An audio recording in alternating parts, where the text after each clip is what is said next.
There is a strange and rarely asked question buried in 2 Chronicles 5. What do you do when God shows up so powerfully that the people assigned to serve him can't even do their jobs?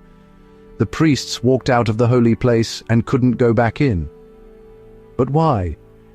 In the heart of ancient Jerusalem, King Solomon accomplished a monumental feat. He completed the construction of a magnificent temple dedicated to God, a project that would forever change the spiritual landscape of Israel.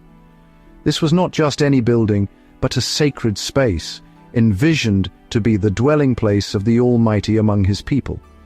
In doing so, Solomon fulfilled the cherished dream of his father, King David, who had longed to build a house for the Lord, but was told the task would fall to his son. The legacy of David's devotion and faith was now being realized through Solomon's hands.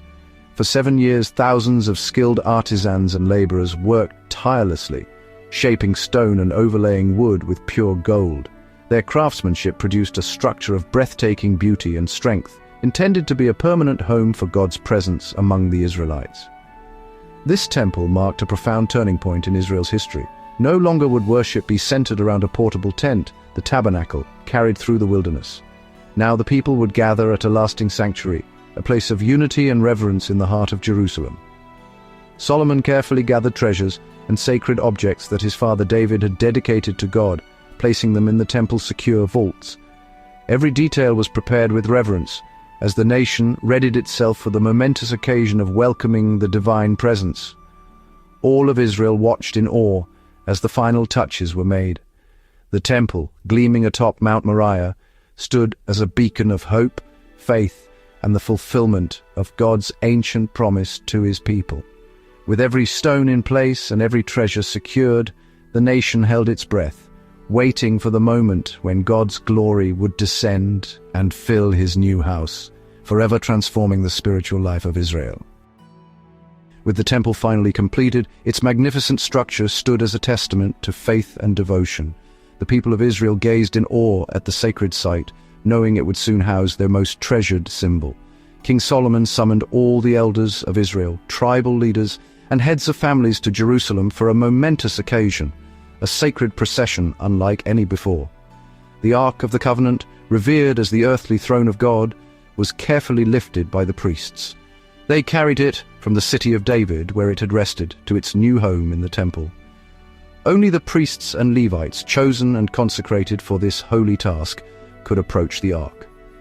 They used long wooden poles, as commanded by God, to ensure the ark was never touched directly. The people followed in reverent procession, then offered countless sacrifices. Their prayers and offerings rose like incense, expressing deep humility, gratitude, and awe before the presence of the Almighty. At last, the ark, containing the stone tablets of the 10 Commandments, was placed in the most holy place, beneath the outstretched wings of golden cherubim at the very heart of the temple. This sacred act established God's throne at the center of Israel's worship, signifying his presence and covenant with his people for generations to come. The journey was now complete. God's presence finally had a home among his people, filling the temple with peace, hope, and divine promise. With the ark in place, worship erupted. Hundreds of Levite musicians and singers, dressed in linen, united in praise. Cymbals, harps, and trumpets filled the air as they sang, "For he is good, his mercy endures forever." Their unity and devotion created an atmosphere charged with expectation. This was not performance, but heartfelt worship, focused on God's goodness and mercy. The entire community joined as one, their voices and instruments blending in a single act of adoration. Their unified praise prepared the way for something extraordinary. Suddenly, a dense cloud filled the temple, the Shekinah Glory, God's visible presence. The priest could not stand to minister. God's glory overwhelmed every ritual. This was God's answer to their worship. He chose to dwell among them. The cloud was a sign of divine approval, confirming the temple as his earthly home. God's presence was more important than any ceremony or sacrifice. The temple was now consecrated, not by human hands, but by the living God himself.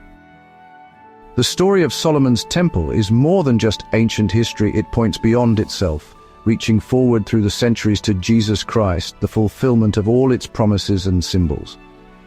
The temple was a signpost foreshadowing Jesus, God dwelling among us, not in cold stone, but in a living body. Where once God's presence was veiled behind walls, now he will walk among his people, sharing in their joys and sorrows. The Ark of the Covenant, holding the sacred law, prefigured Christ, who not only fulfilled the law perfectly, but also became our true mercy seat. In him, justice and mercy meet, and forgiveness is offered to all who seek it. The endless sacrifices at the temple, repeated day after day, hinted at humanity's deep need for a perfect, once-for-all sacrifice, fulfilled in Jesus, the Lamb of God, who gave himself willingly for the sins of the world. The cloud of glory that filled the temple was a preview, a glimpse of the radiance of God that would one day be revealed in Christ. In him, the fullness of God's presence shines brighter than ever before. In Jesus, God's presence and glory are fully revealed, not confined to a building or a single place, but alive in a person who walked among us, teaching, healing, and loving with divine compassion. Solomon's temple was glorious in its day, a wonder of the ancient world, but its deepest meaning is found in Christ, the true temple where God's glory dwells forever, inviting all people into his presence and love. Are you ready to continue? Just click here and come along with me to the next chapter.